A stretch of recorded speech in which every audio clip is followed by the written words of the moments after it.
Good evening, everyone. So I hope you can hear me and see everything okay. We're going live again, and this is our third episode, if you like, of what we're doing here. We're broadcasting on the YouTube channel for the UK and Ireland Ableton Certified Trainers channel. And if you've never been on here before and watching the show, we've got kind of laid back format here where we're just making music, looking at things Ableton Live, and joining me and behind the scenes helping me to pull all this together. If you've ever tried to do anything like this live, it's quite stressful. So I have a partner in crime, and you should be able to see him on my left, my right. That's Tim. So Tim and I make music together as Lost Light, and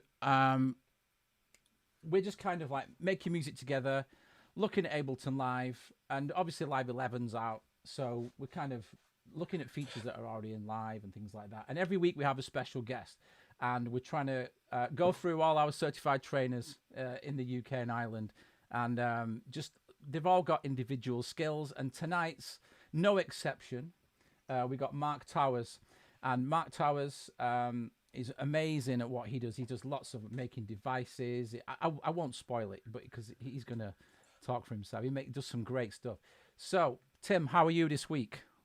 I'm all right, me pal. I'm a little bit stressed. I've had one of them days getting in from work, and then you arrive in the studio. We've got this broadcast, and I had a little bit of cat sick on my MIDI keyboard, and a little bit of cat sick over here, there. But it's all clean now, so we're all right. We're winning. So first of all, before, sorry to interrupt you, can you just check, is everybody hearing everything? I hate interrupting you. I just wanted to. No, it's all right. We were talking about cat sick, Sam. Yeah, I think yeah. it's appropriate. Right. Everything, we're all good. We're all good. Good. Okay, so aside from cat sick, there's a bit of a theme tonight of there's always a theme about composition. Yeah, so we're always talking about writing music and creating music, whether you've been doing this for ages, whether you're new to it. The idea is to give you some tips and tricks, just general ideas. Now, everyone, whether you're a skilled producer or whether you're a musician, you're getting into songwriting. That's kind of why Tim's here, because Tim's a songwriter and a musician, but learning live. So we thought the idea is that we can learn and show each other stuff. Yeah, and it's worth saying that I'll ask the stupid questions that some of you might want to ask, So, and don't forget, we will have a Q&A at the end. So if you guys have got any questions on anything, I'll be taking notes of them, and then we'll fire them out at the end of the session. Okay, right. So is the chat room working there, Tim? We're all good, yeah. I can't say hello. It's not working on mine. I don't know why. So, as I said, we've got Mark Towers on later, and he not only uses Max for Live devices, he builds them, and he makes some great ones. So, I'm not going to show you any that I've built. I'm more of a user of Max for Live, and for those of you who haven't used stuff in Ableton Live Suite, if you have Suite, Max for Live is part of it anyway. So, this is a device that I found online, and it's called Freesound for Live. Now, this is just something that this is how I started this track, by using this as a starting point. So this is Freesound. Now what it is, if you've ever used Freesound, it's a website where you can get free samples. I was just telling Tim about this. So I'll just turn it on. Now what it does is you can browse this from this Max for Live device that was made for live. So basically you can browse the samples from the website, and you can look through them on here and audition them. So that classic rim shots and stuff with a bit of reverb on there. So just for random's sake, Tim, just give me something to search for and be as random as possible. So it's got all sorts in there. Anything. It's basically allows you to browse the website, but in Ableton Live, so you don't have to go outside that. And then I've set a download folder so that it appears in my browser. So I've set a folder so that it downloads it to that, and then I've brought that folder onto the left-hand side here. So just give me something to search for an instrument. Tuba. We'll have some tuba. Tuba. Yeah. So I type tuba, search. Oh, hang on. What did I press then? Go back. I pressed advance. I press search. It'll search internet tuba. So then you can then audition. Fucking look at that. Yeah. So hang on. So there's. Or you can loop it as well if you. I think you can. I'll look for loops. So if I search and then look for a loop, you can search for loops. There you go. So whatever I choose, I mean, does that sound like a tuba to you? Anyway, oh, there you go, staccato tuba. I don't think it's even that relevant whether it no. Anyway, so if you like it, right. if you like it, hit download. So what it's done then, it's put it into my Freesound folder. So whatever that was there, go to Freesound. Boom, there you go, as a tuba. So that's the idea. So that's just one thing. Now, what I did this previously, I was just browsing and I searched for Kalimba. I was looking for, I think I typed in African thumb piano, whatever it was. So I found this sample, 96K, there it goes, 96K electric Kalimba. So I found this sound, and this is the sound. I'll just play what it sounds like. I think this, I've used it in key of F, I think, but it's... So I'm just playing that on the keyboard. So this is the sample. It was just one, and I like the tone of it. And then this is the first Max for Live device I'm going to use. Now, this is ARP, and it's a little bit more sophisticated than the ARP within Live. I say sophisticated. It's got different options, and you can kind of look at the gate of notes. You can change the octave. So I started off with this, and then I was doing chords. And then I just basically pressed them down. But what I was doing is using the ARP. So if I put the ARP on now, so this is what I've got from the MIDI clip already. And then I held it down. You'll see when I play the ARP what it does. All right, so just notes. But I jammed this with the ARP on. So I put the ARP on, and this is what I came up with. Miles better, isn't it?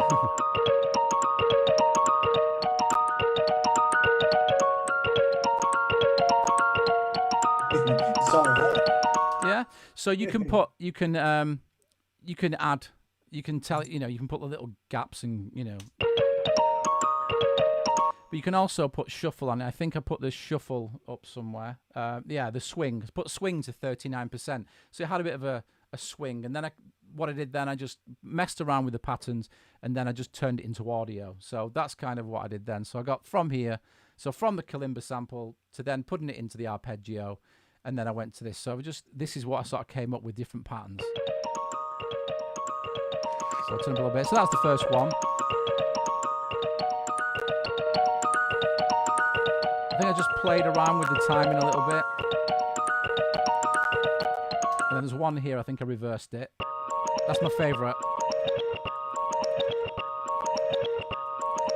So I just used that to basically, I used the Max for Live device to get the sample in the first place, to search for it. Then I used the arpeggio. And then from that, I just kind of like did a few things where I just mixed them down and tried a few things. I think these are an octave lower. Yeah, you can see there that I just got the same thing and put it an octave lower. So I'll just let you hear what those layers sound like. There's one there.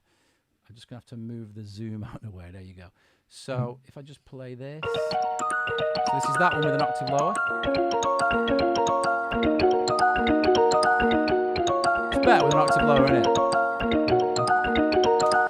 So it's kind of shuffly, and I thought, I'm just going to draw a drum pattern in. So I did that. I did this on my laptop. So I was just like, doing that. This is one of these tracks. I set myself the goal that I'm only allowed to work on this on the laptop away from the studio. It's just one of those, you set yourself these little creative goals. Like Tom last week had his Inspire. If you didn't see last week's, go and check it out, because we had Tom Glendinning, and he made a Max for Live device called Inspire, and it was what do they call it? Oblique strategies, or what do you call it? And it basically gives you ideas on, only use percussion samples, and it basically gives you a card. I think it's based on a Brian Eno. So, yeah, so as soon as you end up hitting a wall creatively, instead of continuing, it'll throw you a curveball of how to approach something. Yeah, that's it. So this was just like, only make music, only make this track on the laptop. So I'm just playing through ideas. I didn't make it on this computer in the studio. I did it on the laptop.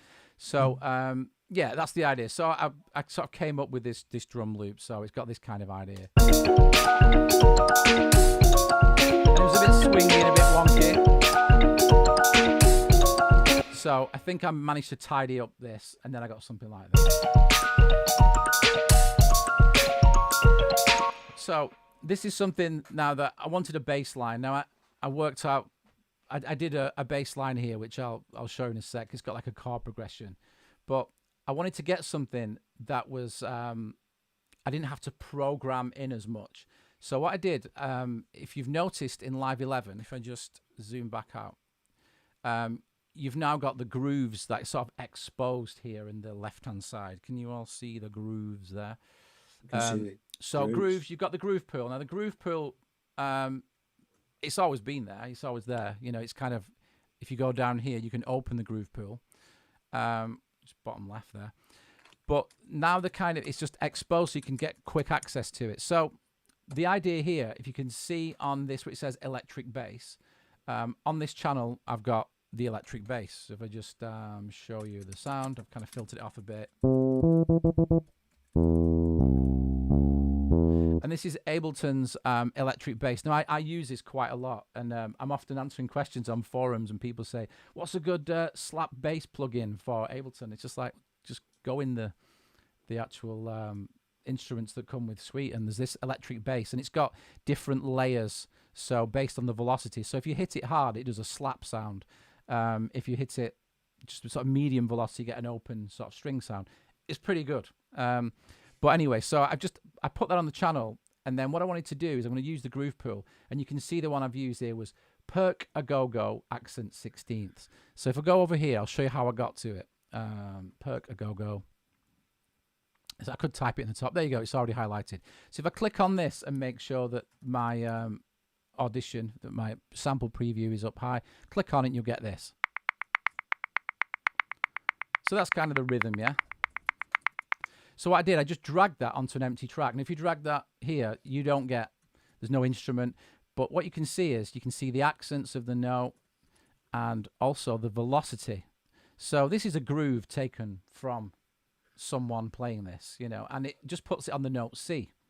So if you drag that onto an instrument channel, which I did here, there it is, and I moved it to D sharp 2 or E flat. It's actually E flat minor, the key.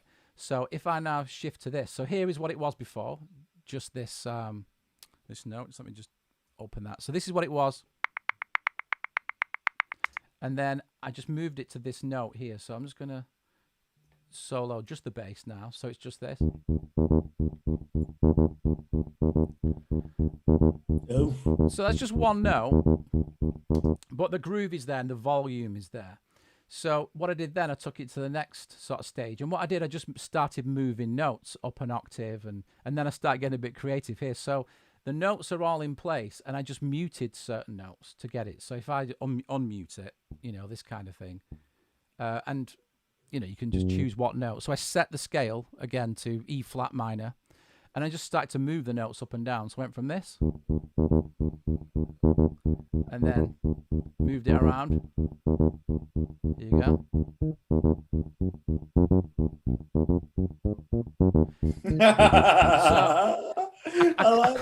I couldn't play a wrong note in the scale, and then the groove was already kind of working. So I played with the drums. I'll just, mind you, and then I went a step further, and I just started to, so what I did then, I thought, well, you've got these notes in the groove, so what if I elongate this? So I elongated that one, and so it's got like a long and then a high octave, that kind of thing. So rather than me generate notes or play them in, I wanted to just be lazy on the laptop and go someone else's groove, and then just go long notes, short notes, and basically almost like a sculpting rather than, you know, sort of carving away at something rather than creating from a blank page, which kind of, for some people, they like to tweak and edit. So I'm guessing there's some of you out there like that. So I started off with this, which is kind of staccato and all right. Then I went for this, a few octaves, and then I lengthened the notes. We almost need drums, don't we? Need drums, though. Oh, I feel... Is that working, Tim? Yeah, it's all right, that.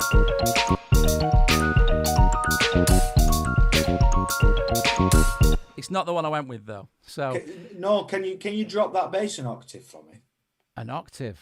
Yeah, wow. Yeah. Let's would that be too low? Would you start missing out? Actually, I can answer you before I even do it. So what it is? This if I take the fold off, when you this particular bass is pretty accurate to the range of a normal bass. So if you go here, yeah, you might get away with it, but when it goes below the octave, you've got some slides, and can you hear that thud note? Yeah. So when I play it on the push, I can play like a slap bass, and I've got a percussive note going on as well. But I'll try it though, just to see what happens. Because you know what, you know what? No, don't try it. Stick a like a, not necessarily now. It's up to you. Well, stick a sub on that's doing the same thing. And okay. Well, what I'll do, I'll play this how it was. So I sort of did this run thing there, and then if I just sort of made that longer as well. So you go.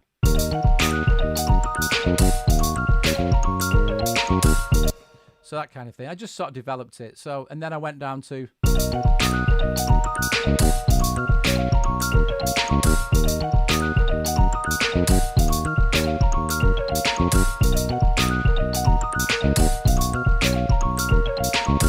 So because I transpose it within the key, I knew that if I moved the whole thing and stayed in scale, it would match the intervals, so there would be no wrong notes. If you didn't have it in scale, it wouldn't work out. Do you know what I mean? If I just moved it. So anyway, that's that. And I did do some sub bass stuff, but that was kind of like the idea to use that. And what I'll do, I'm just going to show you. I promised Tim I'd do this because we were talking about this. That just to show you, and also it's shown her in the chat room as well. She asked me about this before, and if I just go completely from scratch, just to show you all that stuff there, it's like, yeah, that's fair enough. But you're saying, Simon, but what if I'm starting from absolute scratch? So what I'll do, this is what we were talking about, Tim, right? Yeah. Cool. In Live 11, you've got these great new racks, and you can switch really quickly. And what I've been doing is this. So I'll show you my process. We're not going to stop the clock or anything, but I'll try and recreate this in minutes, right? Okay, seconds rather than minutes. So if I go to the templates now, and I keep using it. You see, it's already highlighted. I keep using it all the time. This is the demo and sketch template, and I keep stealing the drums from it, because if you just steal the drums and let go, it's the quickest way to get this little drum rack. So there's already some beats that are in there, which I know are pretty decent, but you can flick between the kits. I showed this last week as well, so I'm not going to go over it, but when I click these, you can flick through the drum kits really quickly to get a vibe. So I've got that. Go to MIDI, and I said I'd do like a sort of hip-hop vibe. So go to grooves. And but don't go to that 681. Oh yeah. The bottom one, the clips in 6/8. Yeah, don't worry about that. We like the 681. Yeah. Well, you do, don't you? I do. I love a 6/8, me. So let's find a.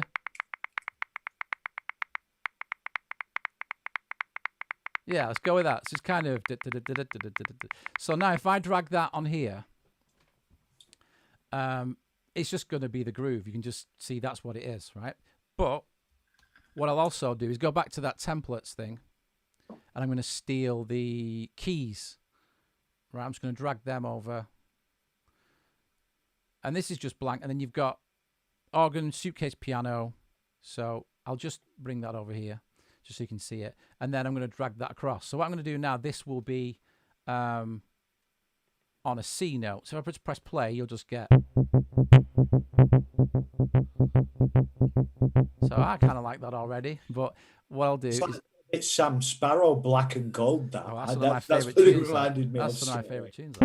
Great track, man. Right, so it's playing that, and what I'm going to do, I'm going to set the scale to C minor, because I know it's on a C, and then put the scale like this, and then I'm just going to draw play one, miss one, also known as triads. So if I go like this, and I'm going to do 4 notes to make a 7th chord, and you'll get. Oh, yeah. So I'm just doing that on the space bar because I like it. And then there's already a beat here. We're winning. We're winning. Because I'm in. Yeah, does that work? So basically all I did, I stole the groove from the groove pool, dragged it in, and then I could like pick one of these notes. And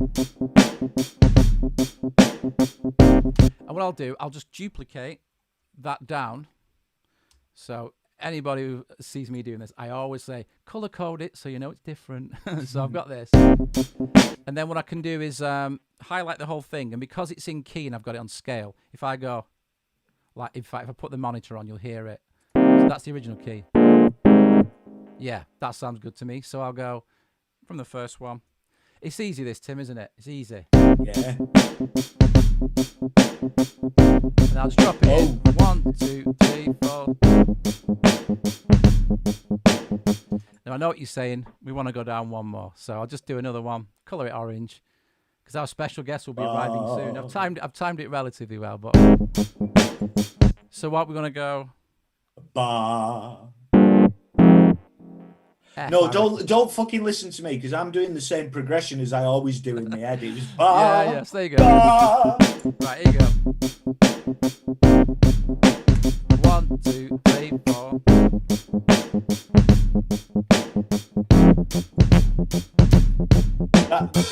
That'll more than do, yeah. Yeah. So, and while you're at it, if you're thinking, oh, that's okay, I'll just sneak in a bit of a follow action sequence as well. So if you go like this, what you can do in live, what you couldn't live 11, you couldn't do. If I just press Shift and then highlight those, right mouse click, and you can put Create Follow Action Chain. It's a new shortcut actually. I keep forgetting this. It's Shift Command Enter will create this follow action chain.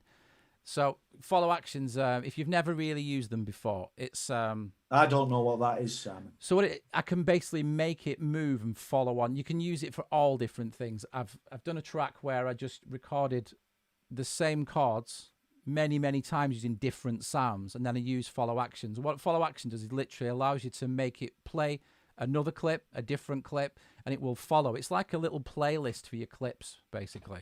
So if I go to here, I'll show you. What I'm going to do, you go up to here now, we've got follow actions, and you can do so much with these now. You never used to be able to, you had to have them warped and things like that, but now you can make it follow. But I'm actually going to make it follow for like 2 bars and move or something. Is it a 2-bar pattern or 1-bar pattern? So basically I'm going to say 2 bars, I want you to play, and then go to the next one. It is a 2-bar. Yeah. And yeah, I'll just do that. So it'll go move to the next one, and then the next one. But actually, in the last clip, I want the last clip to go to the top of that list. You'll see what I mean. Is it the last one, the orange one? Yeah. I'm just doing this quick, but it'll just give you an idea of what they can do. No, we don't want previous. I want the first one of the pile. See the little diagram there? So what this enables you to do is you can choose where you want it to go. So if you put first, it shows you the little sort of stack of clips there, and it'll go back to that. So there's loads of different ways you can do it. You can do long clips and short clips, and you can make some really nice random stuff. In this case, I just want to press play. See, it's getting ready to play it. 2, 3, 4. Next bar. And it's flashing because the next one's going to trigger. And it should go. And it's flashing, it's going to go to the top. So 1, 2, 3, 4. So there's like a little sequence built in there. So if you have that going, so say I was going to put some guitar down or play piano, I don't know what it's going to be yet. So I've just sort of done that. And once you know what you're doing, you can do it really quickly. Stick that on. And then if you don't want it to happen, there's a little, all the way over here now, we've got this, you can globally enable or disable the follow action. So if I click that there, gone. So now I just carry on playing. It won't do it now. So I can just go back to it. So the idea is if you're doing like a live performance, that you could make it start a sequence, go away, do some soloing on another instrument, and then go back to it and arm it, disarm it. So you can start, I'll look at that in more detail in like another sort of show or something. Definitely. But yeah. you can do it with scenes as well. So if I just click on an empty scene here, double click it, you can also do it with scenes. So once you've got all kinds of music going on in your session view, you can then make it do the same things I've just done with one clip to a whole scene. So any of you got live shows going on, it means you can kind of have it predetermined with a bit of randomness. We can do all sorts of random and probability within that as well. Or you can have it just so you trigger it, and then you can enable it or disable it. If I just go back to here where I went just before, and do that, you'll see this is like basically the follow action, follow clips little logo, and you'll see now that shows it's got follow actions. But when I press play, when it flashes, you know that's going to be the next. Get the idea? Yeah, I get the idea, but you're going to have to explain it to me again. Well, yeah. Not now, but later. Yeah, there's lots of different ways, but I'm presuming that Mark's got the link okay. So if he's not here just yet, should I just cram in another Max for Live favourite of mine? Yeah, why not? The answer's yes. Do it. So I'll start from scratch again so you can just see where I got it from. So again, Mark's going to show you some amazing stuff with like MPE and explain all about it. But this is just for those people who are just like, well, I don't know any of that is, but I just want to make music. But what I'll do, I'll put the drums back on here, actually. I'll use that again. But I'm going to delete the actual clips. So I don't want the clips. And I'm going to go bass. Yeah, drop that on. Let's go bass on there. And two of my favorites in the Max for Live. So this is kind of with all of the Max for Live. It's with the Max for Live Essentials, which is part of what you get in one of your packs. Now, if you just go to packs, Max for Live Essentials, there it is. And what I'm going to use is Instant House and Mono Sequencer. You like Instant House, don't you? I do, yeah. So what I'm going to do, just to make this, there's lots of ways of doing this, but this is the quickest and the simplest to show anyone. So you've got drums here, which is just the drum sound, and the bass. So what I'm going to do, I'm going to drag a MIDI channel in between each. So I'm going to insert a new MIDI there. Shift Command T. So you got those there. I'm going to drag the Instant House onto this one. And I'm going to get the output. So it's got a MIDI 2, and I'm going to get it to the drum selector. So quite simply, it's called Instant House because guess what? You press play, and it plays house beats. And then they updated it so it just breaks as well. So if I just show you what happens, I have to make sure that the MIDI monitor is on in. So this tempo is pretty low, so I'll just turn it up a bit. So this MIDI's been generated from here. If you just look at the sort of graphics in here. And it's generating a kick, snare, hi-hats, open and close, and some percussion. If I change this to breaks, back to house. And then if I press randomize, you can randomize the pattern completely. So in each one of these, there's like kick, then there's like 11 different kick patterns. So if I randomize completely, and again. So this is generating the drums from here. So you could have this as like the generator. I'll just put gen channel. So the MIDI is being generated from here. If I want to record it, I just press play.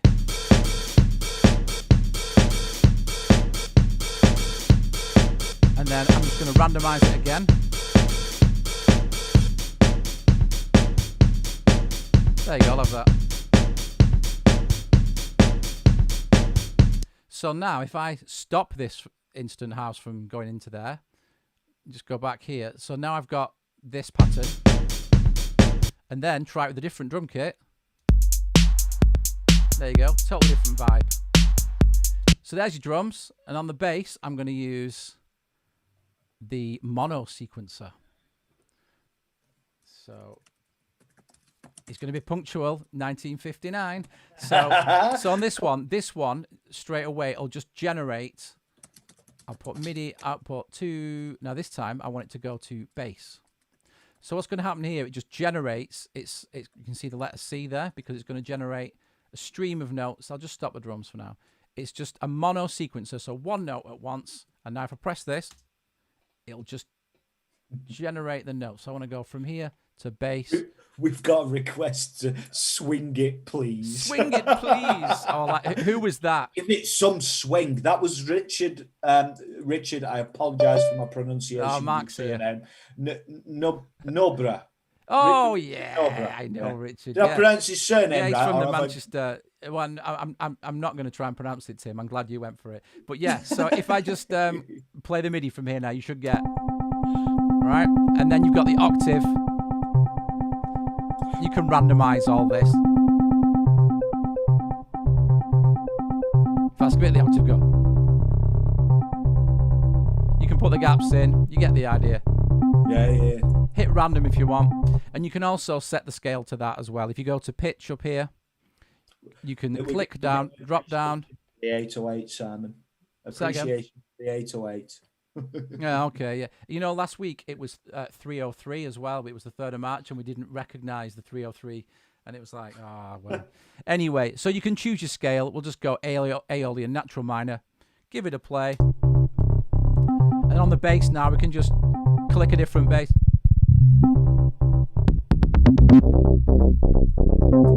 You get the idea.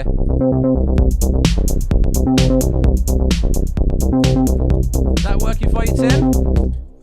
I'm all right with that. Let's let Mark in anyway. Let's look, one quick question first, because it is a good one. He's waiting, you know. Luke Denning says, why not just drop instant house on the same track as the drums? And am I right in saying because that's all that's doing is sending out a signal? No, it's a really, really good question. It's a really good question. And that's what I actually do when I'm not showing someone like this. But what happens is, if you do that, it's perfectly fine. But I'll show you actually. So I've got some clips there, for example. So I'll stop the clip. If you drag that onto the track, which is a really good question, and Luke's a regular, he's been in all 3 episodes. Yeah. So if I put Instant House onto the track, right, you're totally right. It'll generate the pattern. So watch this now. And I can randomize it. I can change the kit. But to record that now, it doesn't. If you hit record, even on the arrangement, there's no MIDI going to any channel. It's kind of generating it from this device. So you need to find some way of recording it. So what I've done this way is I've made a generative channel. So when you hit record, it turns it into a clip straight away. So doing it the other way now, I'd have to go MIDI from on the next one, and I'll go from drum selector and then record it onto here. And then there's no drum kit to play it back, so you have to pick the clip up and then drag it back over. So this way, you've got the generative channel, and then you capture it as a MIDI clip where you actually are, if that makes sense. Yeah. If you need me to explain that, though, I can explain that, but maybe a little bit more detail. But the idea is, if you do it this way, you've got the devices are generating the MIDI and spitting it all out, and you're telling it where to send it to, so that when you capture it and record it, it's already in place with the drum machine or the bass device instrument in place. So then once you've got what you want, you can essentially just delete. Well, you can edit that, yeah, and because that's what it comes out as. Let's let Mark in anyway. But let's let him in. It's a good question, though. Here we go. Let's bring him in. Let's stop my screen sharing and let him in. How are you doing, sir? Hello, Mark. How are you well? Sorry to keep you waiting, sir. That's okay. Hey, there you go. Hey, how you doing? Mark Towers, yes. Woo, woo, woo. Hello, mate. Hello, hi Tim. You all right? Nice to meet you, sir. Yeah, you too. I've been hearing good things about you. Very good things. Cool. It's all nice. So let me say a big welcome to Mark. Thanks for joining us on this wonderful Wednesday. Yeah. And, so Mark is in a secret location in Leicester, and yeah, it's at his house. And I was going to say a man who needs no introduction, but you do, because people don't know what you. So Mark's one of the first batch of certified trainers. Around 2009, 10, did we say? Something like that, yeah. Something like that. Yeah, I think so. And I'll just get it out now, Mark, if you don't mind. I always say, Mark Towers, he's got special powers. And it's true. It does rhyme, but it's That's the first thing you say when we meet. Yeah, I'm sorry, but you just got to get it out. It's like, I need to say it. I nearly put that in the description because don't. Simon used those words privately. But it's Mark Towers with the powers. And I was like, I don't know whether I should or not, so I'll just leave it bland. Yeah. No. Anyway, so welcome, Mark. Thanks for joining us. Now, thank you for having me. Oh, no, it's an absolute pleasure. So, the special powers bit, it's true. But Mark is done some amazing things, and I kind of don't even know like where to begin. But you design Max devices and create Max devices for Isotonic, and you may have come across some of that. Are you? Oh, you're sharing screen now, Tim. Did you just share screen then? Oh, there you go. I am. I thought. Oh, I this thought is the that latest one. I'd show. Yeah, don't mention Arpex. He's going to do that. He's going to do that. Yeah. So don't mention that. So you can have a look here. But one thing that's really interesting is what is the place you've got where you've got the synthesizer and where it's being built? Oh, that's R10 in Leicester. It's like a studio gallery space. Oh, maybe I didn't send you the link to that, but it's probably fine. On my website somewhere. But I can. Yeah. So you're running like a creative space where you can tell them a little bit about the things that you're doing with the synth and the sort of. Yeah. Well, it's right in the city centre, and we've got like a sort of studio space that's between. There's a collective there. We've got this thing called the R10 Collective, with just kind of enthusiasts, artists interested in electronic music, electronics, programming, that kind of thing. So we've got a little studio space for ourselves, but then the kind of ground floor is a bit bigger. It's like a little gallery space. And the reason we've got it is we've been doing a project where we're restoring this old vintage British synthesizer. You could Google it. It's called the EMS Synthy 100. It's this huge synth that EMS made, who are like probably one of Britain's notable, synth kind of companies from that sort of era, like 60s, 70s. And this was it's a huge instrument, and it was really, really ambitious. There's only we think there's about 28 made ever. Wow. So the first the first two we think went to the BBC, they went to the Radiophonic Workshop. So it was kind of commissioned by them. And then they went to quite high profile, either universities or, studios. So they were really ambitious. And this was like late 60s, early 70s. Wow. And from what we know, there's only 3 left. We think there's 3 in the UK.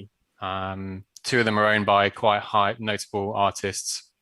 And then we got the other one through the Heritage Lottery Fund, who sort of fund projects where you're going to preserve what's considered British heritage. And we put a case together and said, we think this is really important for British heritage, especially for music and culture. So we're basically restoring it.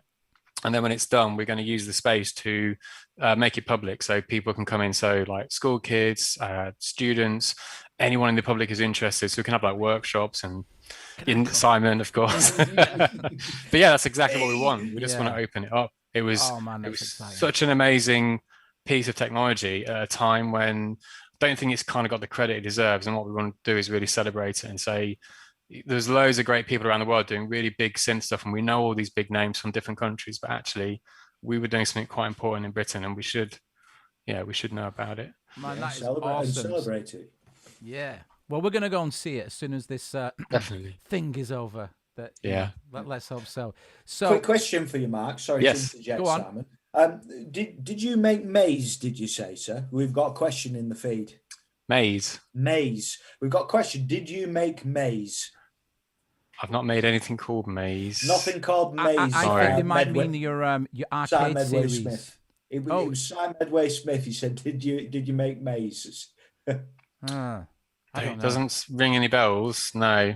You did make the arcade series, though, didn't you? So the arcade series. Yeah, that's the first kind of big thing I did for Isotonic, really. Wicked. I remember all this as it sort of unfolded. So I spoke to you earlier just do a sound check, and Mark's got some great things to show you. So I'm going to let you take over. But it's just one thing you said, because I asked about making music, and obviously I've just been talking about devices to help you make music. And the thing is, if it wasn't for people like Mark making them, his contribution is to help people like us make music by him going right down this rabbit hole and learning how to actually make and program the devices. So thanks to you and all people like you who actually do this and make our wonderful Ableton Live and Max for Live experience so great, because I just can't do it, man. I'm trying. I just can't. Yeah, but that was interesting because, like we were saying earlier, my sort of journey with this is I learned a bit of programming at uni, just kind of Mac stuff really, but I never really took it. I never did anything afterwards. And it wasn't really until Max for Live came out with Ableton that I really I know how to do that, and I started getting back into it again. And like I was saying earlier, my whole thing was that I was just starting to get into more. I was into very sort of mainstream electronic music and the way you made that, and then I started to get into more quirky ways of doing it, like using sort of generative sequences, that kind of thing. Awesome. I was really interested in things like the monome, Yeah. however you pronounce it, and at the time I just got Push. I was thinking, I wish Push or Launchpad could do more of that kind of stuff, because when it just came out, you know, when it first came out, if you remember, it didn't have the note sequence, so it was just so my whole thing was like get back into Max for Live and really wanted to kind of repurpose what things like Push and Launchpad can do, and almost turn it into one of those like quirky sequences. And then that just became this thing. I got really into it. I do love it, even though I was saying to Simon earlier, I don't get as much time to make music as I want. And my whole thing has been making these devices. I want to make these devices, and I think I had this end goal of having this kind of perfect live set with all my favorite devices that I've built, these sequences, one on every track, and I can flick through them on the Push and, you know, jam and do performances and whatever. But in doing so, it's been years now. It's been absolutely years in doing this, and one day I will get back to spending more time just doing music. I'm still getting time to jam, but I'm just not doing it as I guess as professionally as the Max for Live stuff and that, you know, that kind of release schedule and everything. So what are you working on right now? Well, I'm at the prototype stage. I think it's quite interesting with programming because there's a lot of similarities, I think, with, you know, when you're making music and you have these different hats that you put on. And actually, it was interesting what Tom was saying last week, you know, about giving himself time to do a certain thing. Like, I'm just going to have an hour, I'm going to do sound design, or an hour, I'm actually going to do composition. And I thought it was really interesting because that recognition of the different kind of hats that you wear when you're making music on your own with something like Ableton, because you're the producer, the engineer, you're the composer, you're the musician, you know, you're doing everything. And I think it's similar in, for me, it's similar in programming, and there's these different kind of stages. So up until the last month, I've been deep in finishing RPEX off. So this stage where I was kind of finishing this Max for Live device and kind of beta testing it, and then this really nice, I can see the finish line type stage. And now that's done. Now I'm back at the just tweaking and I'm seeing what's around and playing with. There's some new features actually in Live 11 with Max for Live that I'm just playing with. So it's a learning thing. So for the next month or two, it's learning these new features, and then so that I can then be creative with it, you know, because it's like, I guess it's like same as making music. You try to learn an instrument. So in time, you get to a stage where you can actually be creative and not think too hard about it. You can just kind of go with the flow and jam with it. And it's kind of similar in programming. So yeah, learning these new features, which I'll show you in a moment. Actually, they're pretty cool. Yeah, show us.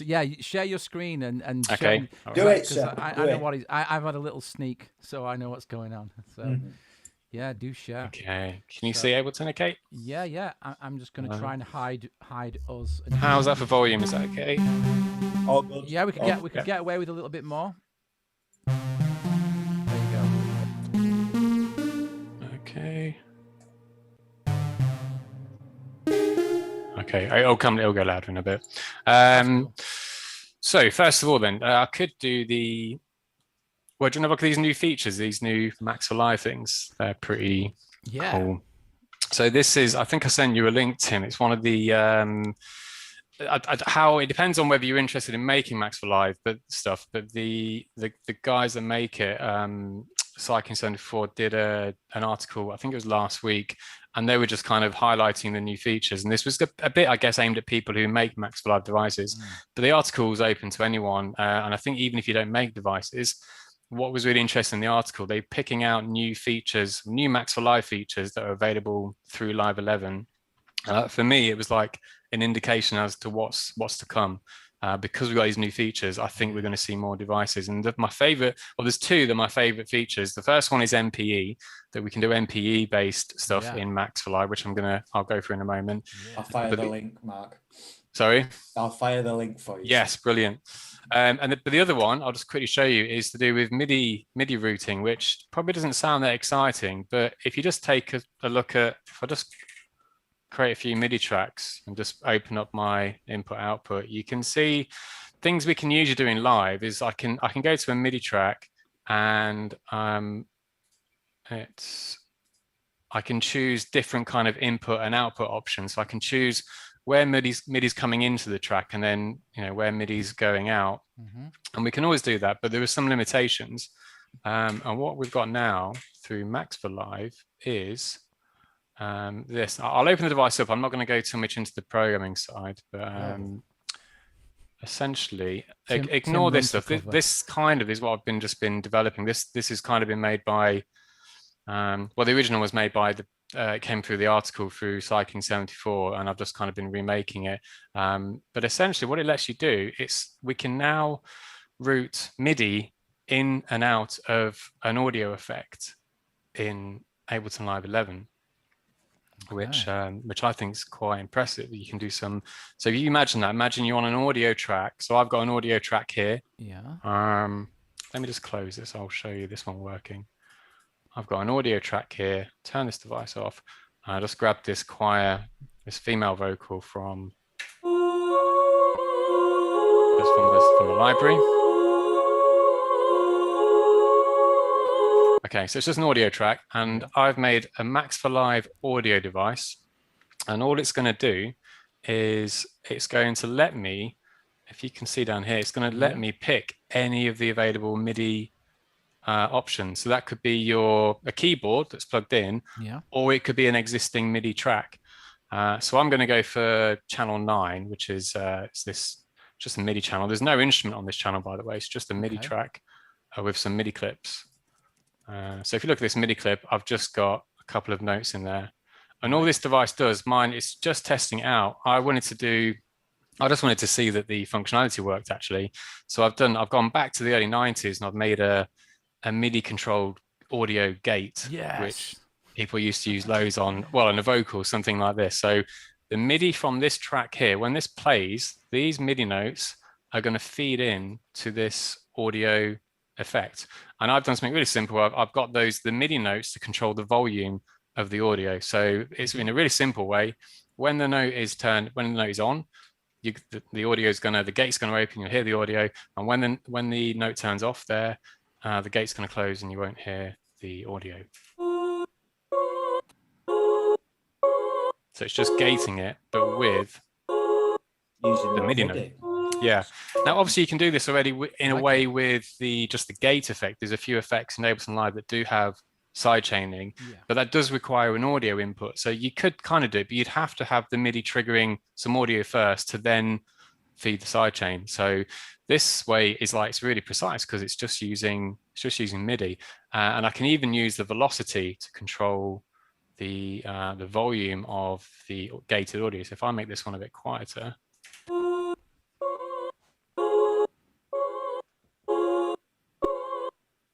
So volume works as well. And you can see the little LEDs. It shows you the red when the note's off and the green when the note's on.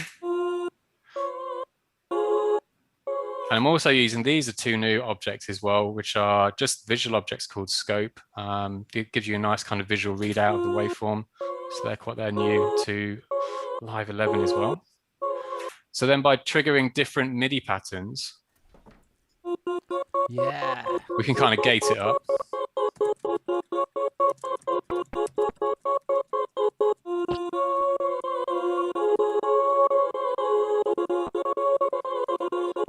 $19.91. We're there. That's cool. Yeah, so really simple, cool. But so at the minute I'm just kind of getting my head around all this stuff, and then I think I'm going to try and make a load of I tend to make a lot of MIDI based devices like sequencers and well, now arpeggiators as well, but this kind of stuff is right up my street, kind of creative MIDI effects. So that's probably going to be something I spend a bit more time on. Can I just ask a quick question? So yeah. So that is just within the Max for Live, what's available in Live 11 that's just been opened up. So I've made this one. So yeah, it's not as straightforward as that. You've made that so you can gate the audio. Yeah, I've made this bit. What I was saying was on the article, they released a patch which is very similar to this, but rather than gating the audio, I think it did something like applied tremolo to the audio based on the pitch of the MIDI note, so it'd get faster and slower based on the pitch of the MIDI coming in. And all I did was I've just deconstructed the thing that's new is it's what's called it's the new sort of API stuff, which is the thing. the things in Max for Live that it lets you do, it's always let you do certain things with Ableton Live. Like we could get a Max for Live device to synchronize to Ableton's BPM or, things like that. And what's happening in Live 11 is they've released more things. There's more things in the backbone of how Ableton works that have been exposed to Max for Live. So as a programmer, you can tap into them. And one of them is you can route audio now in between, MIDI in between into audio effects. And it's similar to, if you imagine when Live 10 came out, one of the big things then was that you could route multiple audio tracks into a single Max for Live device. Yeah. So it was along the same thread as this, really. And people started doing things like, you had devices, one device, and you could feed 10 tracks of audio in and do interesting things with it. So I guess this is a continuation of that, really. It's cool. Really exciting. So for people like yourself who are making devices, it's just opened up another level for you. Yes, absolutely. Yeah, that's what it is. Amazing. But the nice thing, I think, even if you're not a Max Live user, I think what these things do, it's worth looking just at the overview of what's happening, because it's an indication, I think, as to what we're going to see for the next couple of years. We're going to see more devices come out because these features are now available. So it's really exciting. Brilliant, man. That's really cool. I'm excited. And also, I've just been able to look who's in the chat room. We've got quite some serious contenders in there. So yeah, thanks for joining us, guy. We've even got the legend himself, Ned Rush, is in there. Oh, hey Ned. So yeah, good man. We love him. We love your video, man. The Why I Hate Live 11. That's one brilliant. of the best videos I've seen for a long time. Yeah, it's amazing. Very good. And there's some good people in there. But yeah, so great. Okay. And they're all having a great conversation, which is great. And they're loving this. So what have you got next for us, sir? This is good. This is great. So we could look at MPE then. I think that's, I spent a lot of time just developing, there's a Max device I've built called RPEX. But maybe before I do that, we could just look at MPE, because I don't know if everyone is familiar with MPE already, or it's one of the big sort of features of Live 11. It's a little bit of demystification, because it is something that I've had to explain to quite a few people. But one thing that you said, which I think's awesome, is that don't think that you need to have an actual MPE controller. So yeah, absolutely. So MPE, if you think of what usually happens, if we just go to Wavetable here, and let me bring up my camera, just make that floating. Okay, does that show up okay? That it's a bit dark, but okay. So I've got push. I haven't got a keyboard set up at the moment, so I'm going to use push. But this is really typical of MIDI in that if you hold down, say, a chord, all of those notes, the only things that are polyphonic are usually the notes, like the pitch of the notes, and the velocity attached to it. So you can always have separate pitches and separate velocities for each pitch. All the other things like pitch bend and modulation, you could kind of think of them as being global, meaning they're applied to all the sound. There's no way of separating it per note. So if I was to hold a chord now and do the touch strip to do pitch bend, you'll hear it apply pitch bend to the whole chord. Yeah. And that's what happens on a MIDI keyboard when you move the pitch bend or in the mod wheel. Usually what happens is the sound you hear, any kind of modifications or pitch bend gets applied to every note. And that's because all of your MIDI notes, they travel from the keyboard or push or whatever you're doing to the instrument through a single MIDI channel. Okay, and what happens with MPE is you have a separate dedicated channel for every note. So I've made a little infographic to try to show this off. We're not worthy, mate. This is amazing. This is in my manual for my device. I wanted to try and explain it a bit. So that's the older way. There's your keyboard. There's a chord, and each note goes into a single MIDI channel. And then things like aftertouch and modulation and pitch bend, they're just applied globally to anything that's playing, because everything lives on one channel.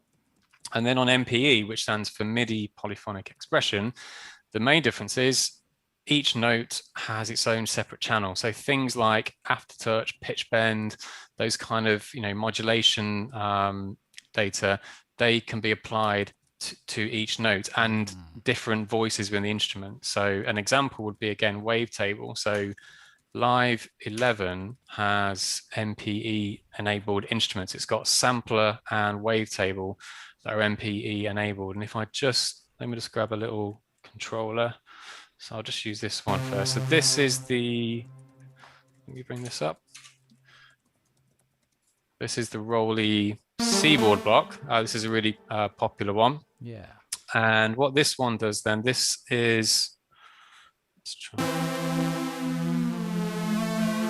Yeah, let's do this then. So what I've got going on here, that I'm using Wavetable, and I've not changed, I'm just using the default one to begin with, not changed too many settings.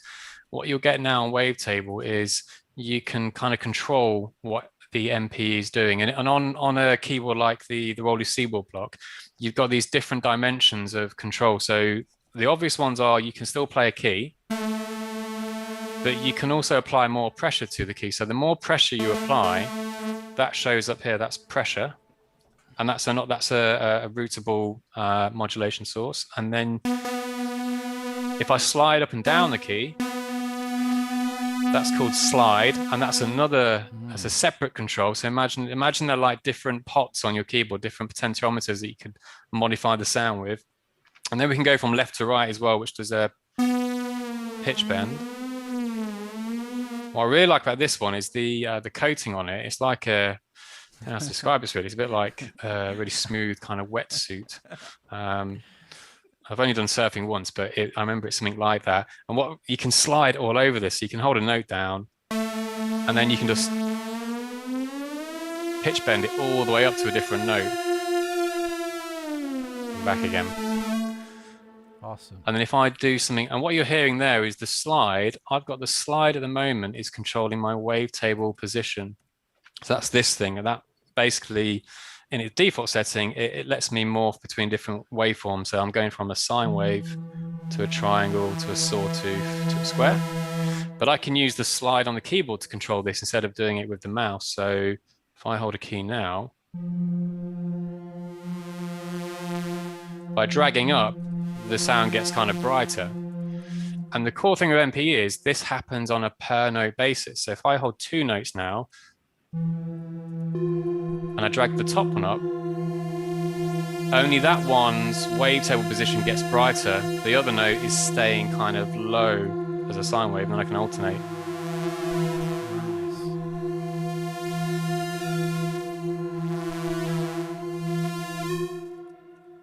Awesome. Yeah, hopefully that makes sense. And then I could do something like, I could apply pressure to the filter maybe. So let's go filter. That's going to make the sound. So pressure works on push 2, doesn't it? And push 1. Yeah, it does. So you do have that, even though push 2 or push 1 and push 2 aren't technically MPE, they do have polyphonic aftertouch, which means you can actually do that. So, and you can do quite a lot with that really. So I can show you how it works on the Rolly. If I set my filter kind of halfway, so that's kind of doing a low pass filter, just cutting off the top end of the sound. And I want it to kind of open up the harder I press the note. So I'll go to pressure and just drag that up. So now pressure from the keyboard, from the Rolly, is going to be used to control the filter frequency. So if I hold a note again and I press a bit harder now, it opens up the filter. But again, main thing, I can hold 2 notes. Press harder on the higher note, the filter opens, but the low note still stays quiet, the filter's closed. Then alternate. So now the low note's getting brighter in the filter and the top one's going the other way. Let's do a few more. That's very cool. So now I've got 3 notes held down, and by just sliding them down and gradually applying more pressure, more and less pressure to different notes, the sound just moves around and just kind of, which it's just great. I'm relatively new to MPE. I was aware of it. I only got the Rolly like just towards the end of last year, and I would always think of those kind of things as I'd do automation to do that kind of stuff. But even that would be difficult. You'd have to like multiply the instruments to get that kind of thing. So it's, you know, sometimes it would just be too laborious to do it anyway. But you know, I found myself playing more than I used to because it's just so well, expressive is the term, you know, and exactly you can, you know, just recording that into live is great. So if I do that now, actually, let me show you. So just as you're moving from that, so obviously you can now recreate more like realistic vibrato, if you want to like emulate a guitar or a stringed instrument, you can literally do the vibrato and add aftertouch and things like that. Yeah, there you go. Yeah. Yeah, I mean, I'm not saying I'm any good on this, and I've seen some videos of people proper like shredding on like the larger Rolly C boards. I saw someone, I don't know where it's from. It might have been from a NAMM show or something, and it was basically redoing a Jimi Hendrix shred on the larger, the Grand. I think it's called the Grand, the Rolly Grand, and it's just incredible. It's worth watching. That articulation that you just wouldn't get usually. But yeah, let me just pop something into a MIDI clip, because I think this, like I was saying to Simon before, this is this is where Live 11 I think is really powerful. Everything I've done there, I can record it into a MIDI clip, so I can just hit record, and we'll do the same thing again. More pressure, sliding up and down.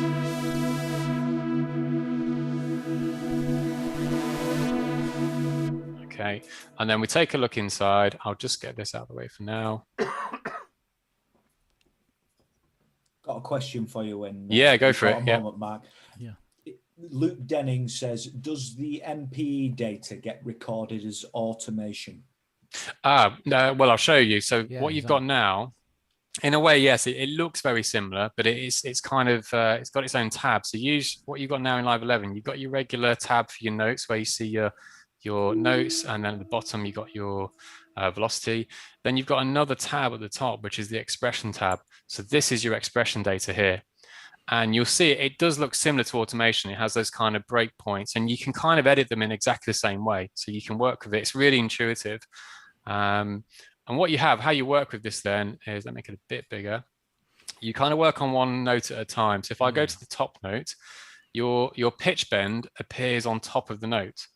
Okay, and I think this is really intuitive, because what it means is when you're applying pitch bend, you're doing it based on the keys that you're seeing on the piano roll on the left hand side. So I know if I drag this down to here, it even tells me that I've bent the pitch by 2 semitones or just under. So visually, for me, that's really useful. I'm not classically trained, so knowing I can just see where I'm bending notes to. And if I wanted to bend this note down to this note, so I just literally do that, and it will bend down to that note. So presumably, Mark. Oh yeah. Yeah. So could you also use that in conjunction with the scale on the other side? So if I'm not classically trained like yourself, but I'd be all right playing that by ear. But if you didn't, you could use that to make sure that everything was staying where you wanted it, couldn't you? Or to add another creative feature. Yeah. I mean, and I guess it's thinking about, do you want to just record it like I've done and tidy it up? Or what I could show you next is actually, so what Simon was saying, you don't even need one of these keyboards. You could start from scratch and draw this stuff in, and draw all of the kind of control elements in, like the pitch bend down to different notes and so on, if that's what you mean. So I think so, yeah. It just has to, it needs to be an MP compatible device though, doesn't it? An instrument, yeah. And the two you got in Live is Wavetable and Sampler. It will work with third-party like MPE enabled VSTs as well. But I'm hoping that more of the Live ones get updated to MP in the future. We never know. That'd be nice. But I mean, Wavetable and Sampler, you've got quite a lot of options there for sound design. So if we look down here, that was your pitch bend. So that sits on each note. And if I want to go to the next note, I can see the pitch bend there. And you can do things like just click and drag in if you want to tidy it up. We can do that. And then at the bottom, you get your different lanes. So you get the two main ones I tend to use, these slide and pressure. So slide was me sliding vertically up and down a note, and then pressure was how much I'm pressing the note after the initial hit. So again, you click on a note, and then I'm now looking at the slide and pressure related to this note here. So they're all kind of stacked on top. Wow. So there I can see that the slide is kind of rising up a bit. And if you remember, the slide on my instrument is controlling the wavetable position. So it's kind of controlling the waveform. And then the pressure, which is here, is controlling the filter. Let me just bring that over here.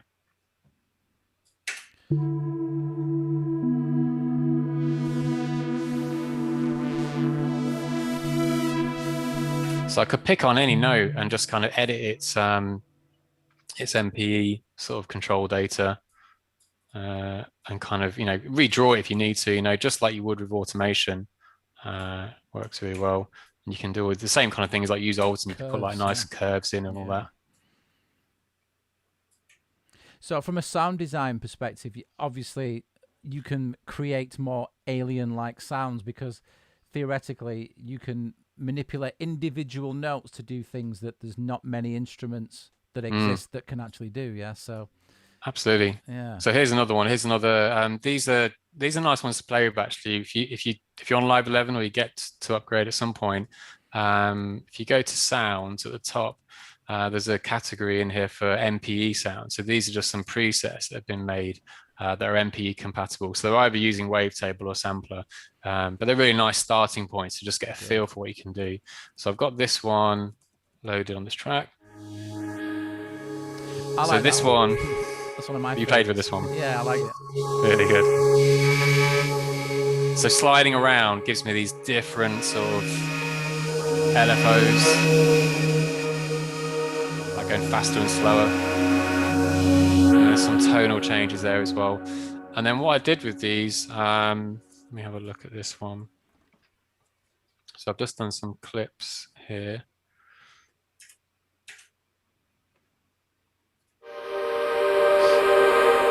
So I've not got any MP control on this yet. I've not recorded anything. I've just drawn in some notes. So let's just have a look at this and just do something now. Let's get rid of that note. So if I go to this note here, and we'll do that pitch bend thing. That's pretty cool.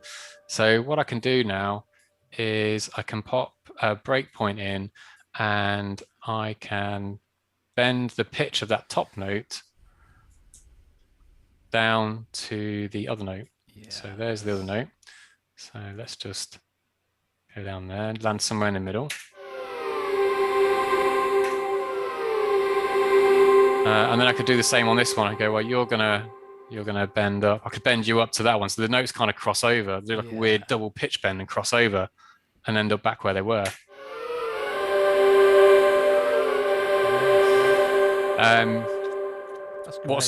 When I do things like that, the first thing I think of is that THX sort of sound. And it's worth watching. Just do a Google, look for Ableton Live 11 MPE THX. Someone basically recreated the THX intro that you see like at the start of Star Wars or something. Yeah, I think it's basically using Andre.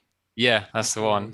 Check that out. You'll see. You can see how he's done that. Shout out to Andre. Let's do something else. Let's move this one down to. Let's go to there instead. Only when you're ready, Mark. Don't let me spoil your flow, but we've got another question. Yeah, okay.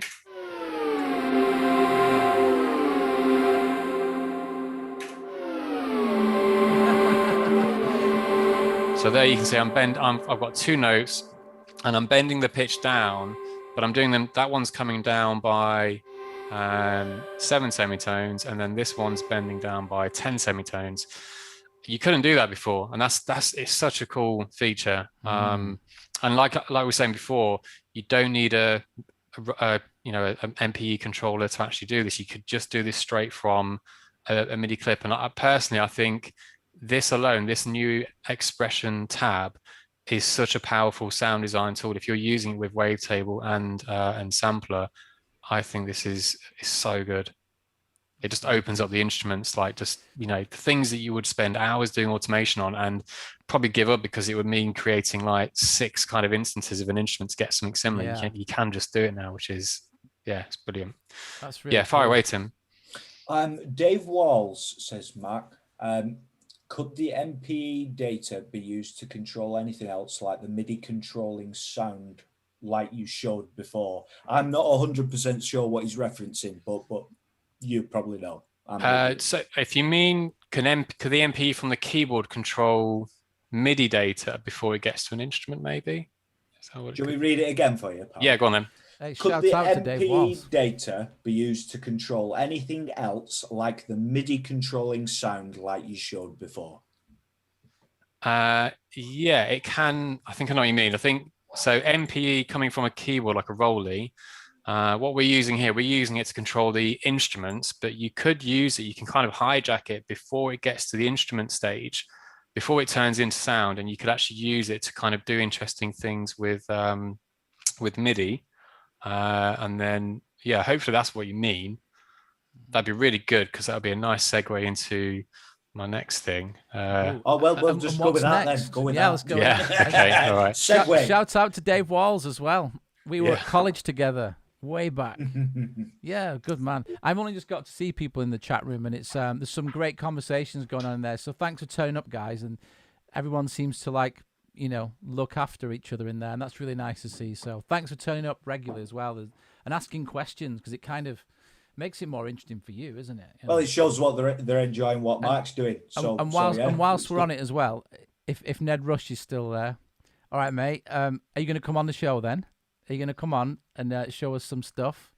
So see what he says. I'll chat to him another time, but it's an open invite for him to come on and just talk freely and maybe show us some stuff, because both Ned and Mark make amazing devices for Isotonic from Darren Cowley running that thing there with you guys, and they just make great stuff. So any of you guys, welcome to come on. But yeah, Ned is great, and also Ned is the man behind the More Kicks Than Friends. That's the thing that I did as well, Tim. So yeah, it's nice community of you guys out there. So yeah, be love to have you on, Dunk. Get on there and shred. And he's got an album out this Saturday. He's got a launch party. I'll be there. Saturday he's saying night. Okay. I said, what are you saying, Ned? Are you coming on? He said, okay. Yes. And he's releasing an album this weekend. So we'll be there, Tim, this Saturday. Launch party. It's going to be great. Let's do it. Let's do this. Big up the album launch. Segue. Mark, get it done, Mark. Do your segue, sir. Okay, well, hopefully this is the same thing. Actually, before I forget, if anyone is on push and you're on Live 11, and you want to use the polyphonic aftertouch, you have to go to the setup, don't you? Yeah. Go to your settings or your setup. This is push 1 as well, and you'll notice you've got there's a pressure option. It's on mono by default. Just switch that over to pressure. To poly, sorry. Poly, yeah. And then it'll work in poly mode. And then I think you can turn an MPE on in the preferences as well. That's the other thing you have to do. Just check. So that's a new thing you'll see when you've got a controller plugged in. You'll see like an MPE option there. Oh yeah. So you turn that on. Otherwise, it won't kind of do MPE. I found out the hard way. Yeah. Are you okay? I've jammed for a couple of minutes and gone, oh, it's not doing MPU. I thought it was. But yeah. Very wicked. Are you all right for time, Mark, as well? Because as long as you're cool, we're going by your rules now. That's right. Yeah. So this is another one. This is another MPE controller. This is the Sensel Morph. I really like this one. It's super. Let me say super slim, and you get these different overlays. So these kind of come off. You can get like one that looks like a keyboard. I went for the buckler style one because I'm kind of into that sort of thing. But it's same thing. So MPE, like it's pressure sensitive. You can slide around. It does all the same thing as the Rolly in essence. So I can slide up and down a key and get different analyses. But the thing I did then, and hopefully this answers the question that came in the chat, was the thing I've been building for the past probably 3 months really is this thing called Arpex. If I just load that up. It's great when the guy who's made it is demoing it. Got to say. So this is Arpex down here, and it's really nice actually to see, Simon, you were using like some of my favorite Maxify devices that got me into this. Things like Mono Sequencer and the ARP are really good, and I used to use those a lot. And this is kind of I guess a continuation of that. It's the first time I've built an arpeggiator. I usually do sequencers, but Arpex is a MPE enabled arpeggiator. Now it's worth pointing out the regular arpeggiator you get in live is MPE enabled, but that just means, I believe I'm right in saying this, it just passes the MPE through. So it means you can play an arpeggiated pattern, and if you're applying more pressure and moving around the pads, you get those different sort of tonalities if you've got it mapped to something on the instrument. So it kind of just passes it through, but lets you create an arpeggiated pattern. And what I thought would be cool would be, what if you could use the MPE data coming from the controller and use it to control parameters of the arpeggiator, so the MIDI sort of side. Yes. So what I thought would be, I want to use the slide and pressure, because they're the easy one. So I'm sliding up and down, and then pressure, like pressing more forcefully. And I've got it so that it's controlling the octave shift. So with an arpeggiator, let me just play back now. Yeah, that's just amazing. That's kind of like what I was trying to do with the mono sequencer, where it's moving up and down the octave, but you can do that by pressure. Yeah, you can do it with pressure or slide. So the way it works at the moment is if I slide up, so I've got it set to a maximum octave of 3, but you can go up to whatever you want. If I start there, I'll just get a repeated note. And if I slide up, get the next octave, so that's just one note. And then if I go all the way to the top. Okay, so nothing really crazy and fancy there, but because it's MPE, I've made it so you can do this per note. So if I hold 2 notes down now, only the higher one is kind of shifting through the octaves. The other one is staying put. Nice.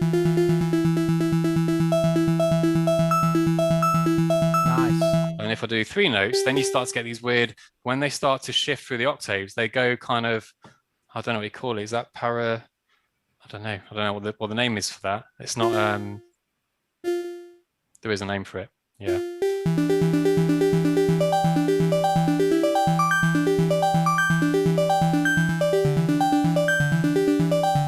So if they're all at the bottom, we just get the regular arpeggiated pattern.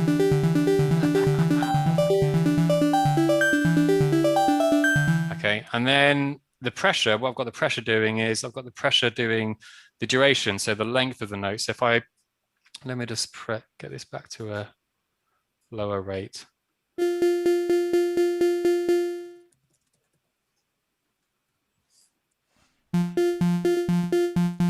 So if I hold down, if I just touch it lightly, you get a really short kind of note. And if I press further, you get a longer note. Nice. And again, that happens per note. So if I hold like 3 notes down, get a melodic pattern, and apply different pressure to each note,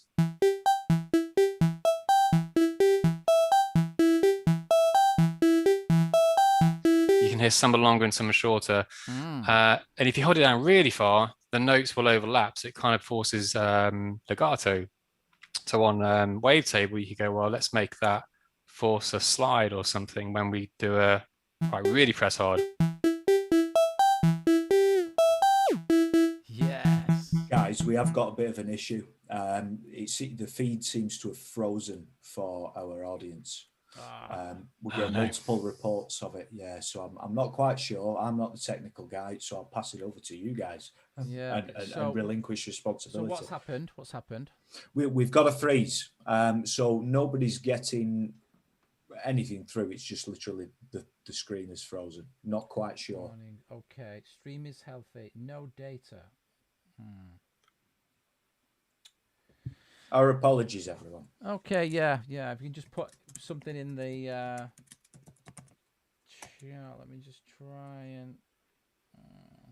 We can hear, but the image has frozen. That's what we're getting from Luke. Image is frozen. Okay. Do you want me to try and stop sharing and resharing, or no? It's okay. I think it's saying there's we can still hear it though. Hey, JT in the house. Thank you for letting us know. Open with stream key the notes.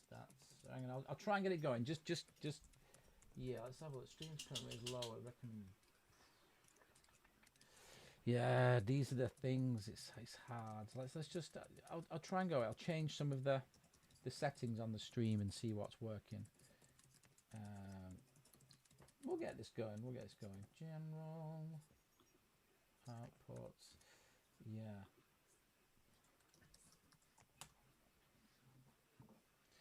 Yeah, just see if somebody can say now if there's anything. Yeah, I think it's the longest we've ever done this one, so maybe it just decides to be. It's decided it's had enough. Yeah. The stream bit rate, we recommend that you stream at 4,000. Yeah, I've done what it said anyway. So can you see? How many seconds are we behind? Is it did you say, is it 17 or 20 seconds behind? 27 seconds behind. Not if that. Yeah, keyframe 4 seconds or less. Hang on, just keep going. Yes. Settings. I think our best bet is now that we stop the screen share, see if that actually appears back for people. Still frozen. We've got from Dave Walls.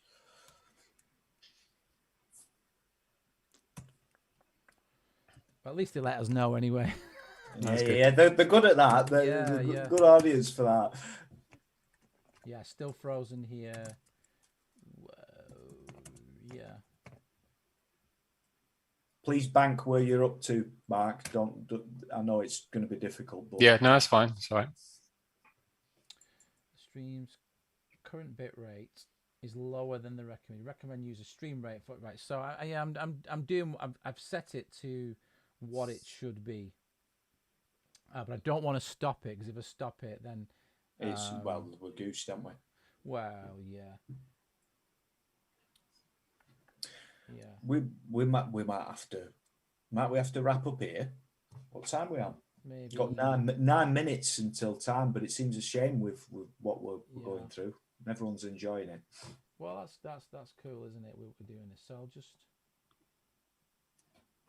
excuse me a moment. Change the buff size. Okay. Yeah. Saying keyframe frequency, but I don't. I've changed what it's asked me to do. So let me just try one more time. Yeah.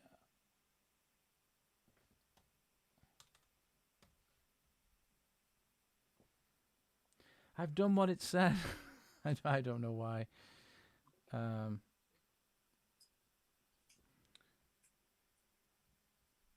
I don't know whether it's something that happens when it moves from screen and stuff like that. But yeah, I can see it's frozen on the output. It's